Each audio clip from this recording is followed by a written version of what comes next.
গতিকে এই Abu জাহেলে latrine bathroom বনাইছে আৰু এই পিছফালে যিখন পাহাৰ সেইখন হৈছিলে জাবল কুবৈত পাহাৰ নবী সাল্লাল্লাহু আলাইহি সেইখন পাহাৰলৈ যোগান কৰিছিলে ঠাইখিনিতে নবী সাল্লাল্লাহু আছিলে এই যি হালধীয়া ঘৰ এটা আছে এই হালধীয়া ঘৰ ঠাইখিনিতে নবী সাল্লাল্লাহু আছিলে আৰু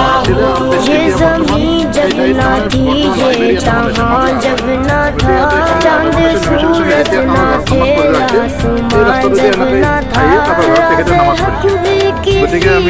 এতিয়া উমৰা কৰি অহা যেতিয়া আহিলোঁ আমি এই আবু জাহেলৰ বাথৰুম লেট্ৰিন এইবিলাক দেখিছোঁ আবু জাহেলৰ দেখিছোঁ আৰু নবী সাল্লাল্লাহু আলাইহি ঠাইখিনি দেখিলোঁ তাত লাইব্ৰেৰী হৈছে বৰ্তমান আৰু এনেকৈ গৈ আমি এতিয়া ওচৰতে আমি 3 নম্বৰ হামামৰ ওচৰতে গ'লে 3 নম্বৰ টয়লেটৰ কাষেদি গ'লে আমাৰ হোটেলখন পাই যাম গতিকে আমি এতিয়া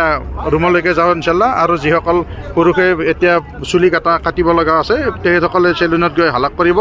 চুলি নাকাটলৈকে উমৰাটো সম্পূৰ্ণ নহয় আৰু মহিলাসকলে 1 ইঞ্চি চুলি কাটিব তাৰপিছতহে উমৰাটো সম্পূৰ্ণ হ'ব গতিকে ইনশাল্লাহ আমাৰ এই যিমান এতিয়া কৰিব লগা কাম আছে সেইখিনি ইনশাল্লাহ আমি কৰি যাম